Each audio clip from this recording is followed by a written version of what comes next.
Hello and welcome to the Farming Today podcast with me, Charlotte Smith. In this episode, have potatoes had their chips? Now is the time when we should be getting ready for planting. If I lose £60,000 on potatoes this year, do I put some more in the field for next year? It's a problem. More on that later. First, one of the biggest seed and chemical crop protection companies in the world is expanding their operation here in the UK. Syngenta are building a new research and development site at their current base at Gillett's Hill in Berkshire. Marie Lennon went to the launch. The dignitaries and scientists have mingled. DEFRA Minister Dame Angela Eagle has made her speech. But I think today is also about the future. Agricultural innovation isn't optional. It's not a nice to have.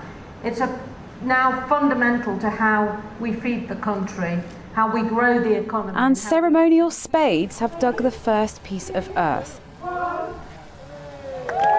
The building work for this £100 million research and development facility has started, promising to provide the latest innovation in chemical and biological controls for crops. Camilla Corsi is head of crop protection at Syngenta.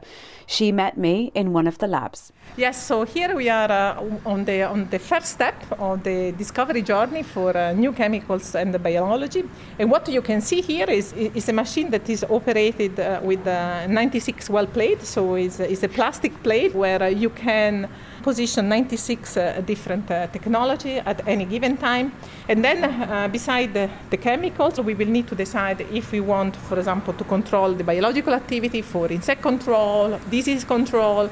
Then we will apply leaves of a crop of interest, could be corn, could be cereals, could be soybean. And then we will top up with the application of disease or pest. And in case of the insect, you need to be very careful. Then we will move this well plate into a growth chamber to see really the evolution of a new disease and pest. And then we will do assessment. All of this is done through digital phenotyping. As you probably appreciate, UK growers are under an immense amount of pressure with their input costs. There's also a pressure for farmers to actually use less in their field and to work with the environment they have. Does that have an impact on you? Of course, is an impact on us because what we are doing is serving growers. We are really looking to technology that have a lower impact, for example, in the environment, and lower application rate, because we know that that's what the UK growers are looking for. Because what we do here is technology that we will bring to market in the next decade. So we always have consideration of, what is the true benefit that this new technology is bringing to the growers. Do you feel supported to invest in the UK? I think the reason why we have done this investment is because we believe this is a fertile ecosystem to working with the government, but working as well with many collaborators that we have today in UK. We had the chance to discuss briefly as well with the minister when she was here. And this is about securing as well a regulation that will embrace, new technology, like, for example, genome editing, biologicals. And how do we make sure that we will have a regulatory system that is designed for new technology? That report from Marie Lennon. Now, our theme this week is a bit different. We're going to look at the history of farming and what that tells us about what drives change in farming and food. To be absolutely honest, we're not going right back to the beginning, but looking at more relatively recent trends. Dr. Paul Bresley is Honorary Fellow at the Centre for Rural Policy Research at the University of Exeter. The more people you have, the more people you need to get fed, the greater demand for agricultural products, then that's a big impetus for agriculture to change. I mean, just looking at the last 300 years, at the first census in 1801, there were less than 11 million people in this country. About 3/4 of them lived in the countryside. Now, there are something like 70 million people, and more than 80% of them live in towns. So clearly what's required from agriculture has changed dramatically over that 200-300 years. And I suppose in response we have the agricultural revolution. But actually, are we looking at a number of agricultural revolutions? Yeah, those who would accept a sort of 18th, early 19th century agricultural revolution where you get the sort of, enclosure and new crops, animal breeding, that kind of thing, would also recognise in the middle of the 19th century a second agricultural revolution in which you have a lot more bought-in things like feedstuffs and fertilisers. What about the impact of events, things like wars? You always see agricultural prices rise, whether it's the Napoleonic War, the First World War, the Second World War. And also, after the Second World War, you had some important institutions arising. Also led to a World Food Programme because they said, the whole world is short of food. We need to increase output. There's climate, volcanoes to global warming have all had an effect on agriculture. And I suppose not quite so globally geopolitical, but certainly affecting the whole of Europe, are changes in the food chain, the kind of organisation of food processing, wholesaling and retailing that I lived with as a child is unrecognisable now. We have a totally different looking food chain. How much can we learn by looking back? Yeah, I think the big lesson that we learned, certainly from what happened in the years after the Second World War, farmers who started farming in the 1920s and 30s found it difficult to get away from the idea that government policy could change. They'd heard their fathers talking about how agricultural policy changed dramatically 2 years after the First World War. That generation took a lot of convincing that the government meant it when it said, we are going to continue to support agriculture.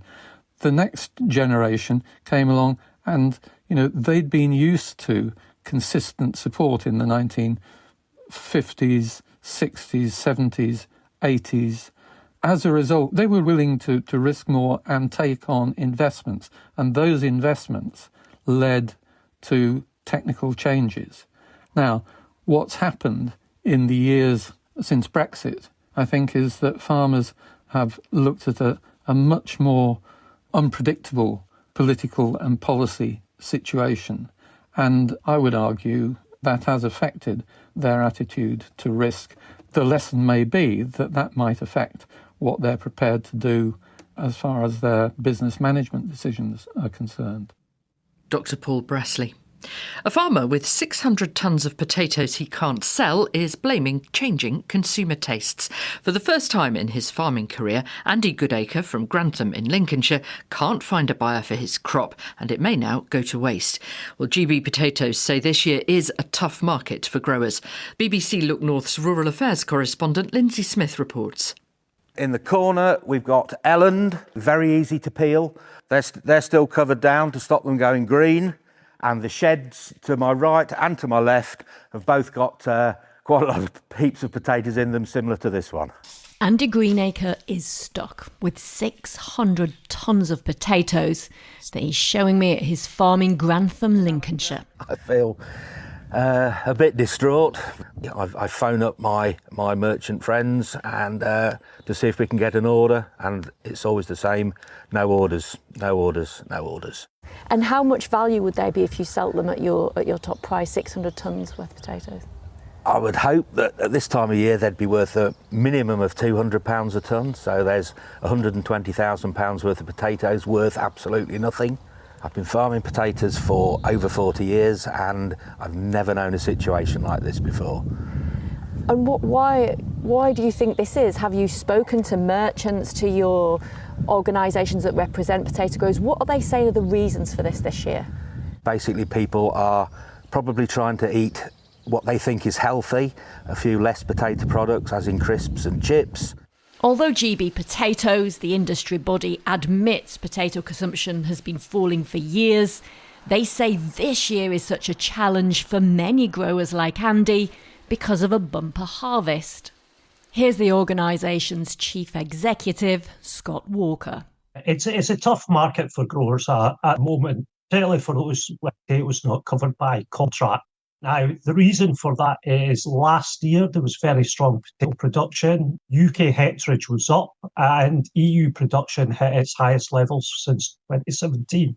And we've also had more carry overstocks than expected from the 24-25 season. So the market is behaving differently than the past two seasons, which were generally good for potato growers. Andy now faces selling his potatoes as cattle feed for much less than they're worth, although he says he'd rather donate them to a food bank. I've looked after these potatoes from day one. I've planted the seed, I've looked after them in the field, I've planned where they're going to go, and I harvest every single potato myself. We put them into store. At the minute it looks like they're going to go for stock feed or maybe to an anaerobic digester, where I've been offered £15 a tonne for that. I mean, are you going to carry on planting potatoes if this has happened? Now is the time when we should be getting ready for planting. I haven't bought any seed yet for this coming year, and I know a lot of other people that haven't. So if I lose £60,000 on potatoes this year, do I put some more in the field for next year? It's a problem. That report from Lindsay Smith. And that's it from us. I'm Charlotte Smith. The producer is Beatrice Fenton. And Farming Today is a BBC Audio Bristol production.